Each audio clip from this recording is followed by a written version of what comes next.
Mosquée Abou Bakr de Roubaix à l'heure de la prière. 5 jours après la diffusion sur France 4 du documentaire de John-Paul Lepers, Qui a peur de l'islam, notre caméra n'est pas la bienvenue.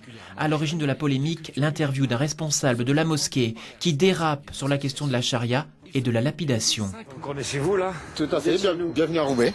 Lapidation. Moi je serais dans un pays musulman, je dis oui. Pays musulman. Bah oui, c'est une loi divine. C'est une loi divine. Couper la main à un voleur, je suis d'accord. Je suis d'accord. Si la France devenait majoritairement musulmane, la loi divine s'appliquerait?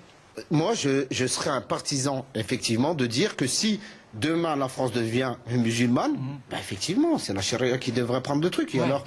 Des propos dénoncés par la plupart des représentants de la communauté musulmane. Pour Lamine Taleb Ahmed, ces phrases choc risquent d'avoir un effet désastreux, notamment chez les plus jeunes.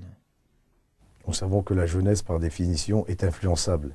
Et c'est par ce genre de discours qu'on risque de les perdre, justement. Donc il faut faire tout ce qui est en notre pouvoir pour essayer de leur montrer le vrai chemin, celui de la tolérance. L'auteur des mots qui font aujourd'hui scandale n'a pas souhaité répondre à nos questions. Mais dans un communiqué, il fait amende honorable, se condamnant lui-même, évoquant le contexte particulier dans lequel l'interview aurait été réalisée.